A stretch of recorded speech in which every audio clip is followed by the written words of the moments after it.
Chapitre 35. Le don de Dieu doit toujours nous rendre meilleurs. Marie dit: la première manifestation de l'amour du prochain s'exerce envers le prochain. Que cela ne te semble pas un jeu de mots. La charité a un double objet, Dieu et le prochain. Dans la charité à l'égard du prochain est comprise celle qui s'exerce envers nous-mêmes. Mais si nous nous aimons plus que les autres, nous ne sommes plus charitables, nous sommes égoïstes. Et même dans les choses permises, il faut être assez saint pour faire passer en premier lieu les besoins du prochain. Soyez tranquilles, mes enfants. Dieu, pour les âmes généreuses, supplée avec les moyens de sa toute-puissante bonté. Cette certitude m'a fait venir à Hébron pour aider ma parente dans la situation où elle se trouvait. Et à mon dessein de secours humain, en donnant au-delà de toute mesure, comme c'est son habitude, Dieu a ajouté le don d'un secours surnaturel auquel je ne pensais pas. Je vais pour porter un secours matériel, et Dieu sanctifie la droiture de ma démarche, opérant la sanctification du fruit du sein d'Élisabeth, et, avec cette sanctification qui présanctifia le Baptiste, soulage la souffrance physique d'une fille d'Ève âgée et concevant à un âge inhabituel. Élisabeth, femme de foi intrépide et abandonnée avec confiance à la volonté de Dieu, mérita de comprendre le mystère renfermé en moi.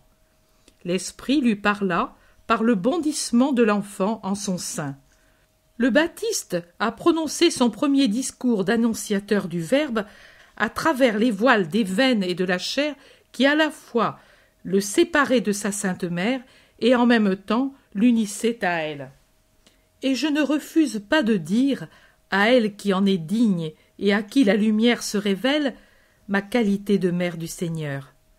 Le refus de ma part aurait eu pour effet de refuser à Dieu la louange qui lui était due, la louange que je portais en moi, et que ne pouvant dire à personne, je confiais aux plantes, aux fleurs, aux étoiles, au soleil, aux chants mélodieux des oiseaux, aux brebis patientes et à la lumière d'or qui me donnait un baiser en descendant du ciel et au murmure des ruisseaux. Mais prier à deux est plus doux que de dire seul notre prière. J'aurais voulu que le monde entier connaisse ma destinée, pas pour moi, mais pour qu'il s'unisse à moi pour la louange de mon Seigneur. La prudence m'a défendu de révéler à Zacharie la vérité. C'aurait été outrepasser l'œuvre de Dieu. Si j'étais pour lui épouse et mère, je serais toujours sa servante, et je ne devais pas, à cause de son grand amour pour moi, me permettre de me substituer à lui et de prendre une décision qui m'aurait mise au-dessus de lui. Élisabeth, en sa sainteté, se rend compte et se tait, car qui est saint est toujours soumis et humble. Un don de Dieu doit toujours nous rendre meilleurs. Plus nous recevons de lui, et plus nous devons donner, car plus nous recevons, et plus il est en nous et avec nous, et plus nous devons nous efforcer de nous rapprocher de sa perfection. Voilà pourquoi, en faisant passer au second plan mon travail personnel, je travaille pour Élisabeth. Je ne me laisse pas dominer par la crainte de n'avoir pas le temps.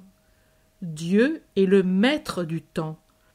Quand on espère en lui, on profite de sa providence, même pour les choses matérielles. L'égoïsme n'avance à rien, il retarde tout. La charité ne retarde rien, elle avance les réalisations. Retenez bien toujours cela.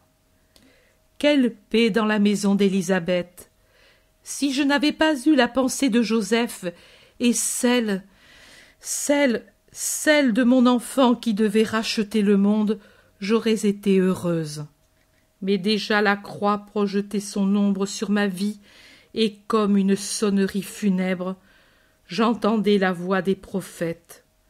Je m'appelais Marie, L'amertume se mélangeait toujours aux douceurs que Dieu versait en mon cœur, et elle a toujours été en augmentant jusqu'à la mort de mon fils. Mais quand Dieu nous appelle, Marie, à la destinée de victime pour son honneur, oh, il est doux d'être moulu comme le grain sous la meule pour faire de notre douleur le pain qui fortifie les faibles et les rend capables de gagner le ciel. Maintenant c'est assez. Tu es fatiguée et heureuse. Repose avec ma bénédiction.